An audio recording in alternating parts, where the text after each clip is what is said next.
بسم الله الرحمن الرحيم الحمد لله رب العالمين والصلاة والسلام على المبعوث رحمة للعالمين نبينا محمد صلى الله تعالى عليه وعلى آله وصحبه وسلم تسليما كثيرا كثيرا. أما بعد, mes chers frères et sœurs, salam alaikum wa rahmatullahi wa barakatuhu. Toujours un plaisir de vous retrouver à travers le lien de la mosquée de Bonaï. Certainement, vous avez compris, vous avez entendu dans tous les durous, dans tous les coins, dans tous les réseaux, vous entendez parler que de Ramadan. Que de Ramadan.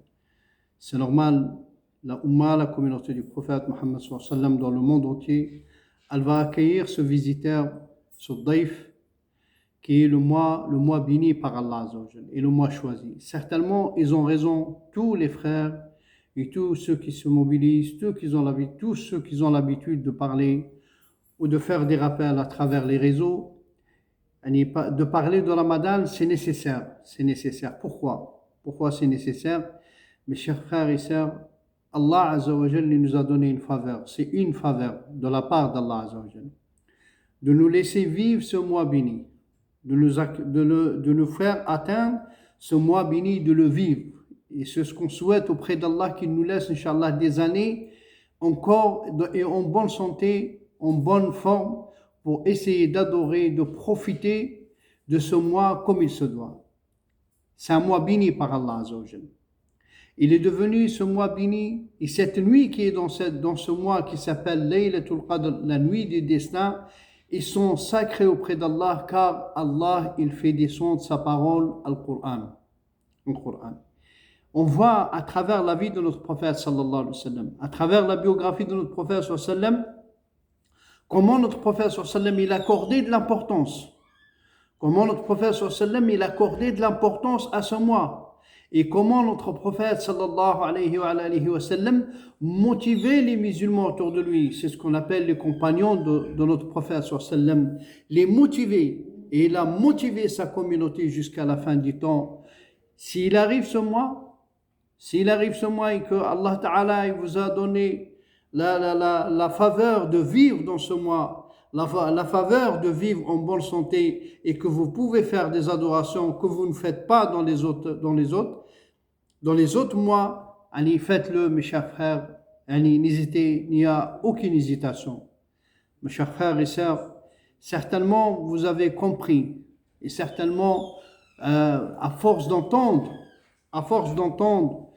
les recommandations, les motivations à travers les frères, à travers les réseaux, ceux qui nous motivent pour accueillir au mieux ce mois et vivre au mieux ce mois et ne pas perdre de temps. Wallahi, mes chers frères, si Allah Azza wa Jalla il est capable de nous montrer le regret qu'il peut avoir le musulman, quand je dis musulman, frère ou sœur, homme ou femme, qui peut avoir le musulman Yawm al-Qiyamah, le jour de la résurrection, le jour d'être auprès d'Allah Azza wa Jal, s'il sait la valeur, le temps, il sait la valeur des adorations dans ce mois béni.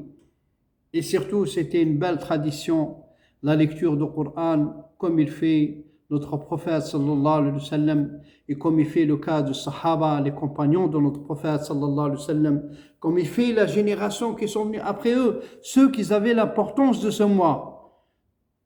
Imam Malik rahmatullah alayh, des gens sont venus de loin pour poser des questions, pour savoir sur l'ahkam, sur la jurisprudence. Il lui disait, rahimahullah, ce n'est pas le mois de la jurisprudence même, ce n'est pas interdit d'apprendre, il doit apprendre aux gens, non. Mais ils avaient tellement l'importance de ce mois. Et ils ont su que ce mois, il a été béni, il a été sacré par Allah Azza wa Jal, parce que Allah, il fait descendre le Coran dans ce mois. Et c'est une belle tradition de lire, de finir, de méditer, d'apprendre, les contenus du Coran, comme il fait le cas de notre prophète sallallahu alayhi wa sallam, comme il a été mentionné dans les hadiths authentiques, dans les récits authentiques, que Jibril alayhi salam kana ya'tihi Jibrilu fi kulli laylatin min layali Ramadan, pas seulement les 10 dernières nuits, non, كل ليلة من ليالي رمضان, toutes les nuits de Ramadan, Jibril alayhi salam, il venait voir notre prophète sallallahu alayhi wa alihi wa sallam, وكان يدارسه القرآن. Il venait, soit l'apprentissage, soit la mémorisation, soit la méditation sur le contenu et la recherche dans les contenus des versets du Coran, la sagesse qu'Allah a cachée derrière chaque verset. Et c'était ça la valeur qu'ils avaient les anciens rahmatullahi alayhim. C'est pour cela il est obligatoire de faire rappeler et de rappeler encore comment le musulman il accueille ce mois dans les meilleures conditions. Prêt avec la repentie, le tawbah. Il a commencé à partir de Rajab, de Sha'ban, la lecture du Coran, la révision. Pour quand il arrive Ramadan, il est dans un état prêt. Il est prêt à accueillir ce mois et à rentrer dans les meilleures conditions dans ce mois béni, le mois de Ramadan. Dès qu'on annoncera le début de Ramadan, le musulman, il doit une chose obligatoire, observer la niya, faire l'attention de jeûner. C'est ce qu'on va voir, Inch'Allah, dans les doros qui vont arriver avant Ramadan, Inch'Allah. Quelques recommandations, quelques obligations de Ramadan. On demande à Allah Azza wa Jal par sa grâce et sa miséricorde qu'il accepte et qu'il nous fait arriver tous nos frères et tous nos sœurs, Inch'Allah, dans les meilleures conditions dans ce mois et que ce soit un mois, Inch'Allah, de réconciliation, un mois de gloire, un mois de bénédiction pour toute la communauté musulmane. Barakallahu fikum. Assalamu alaikum wa rahmatullahi wa barakatuh.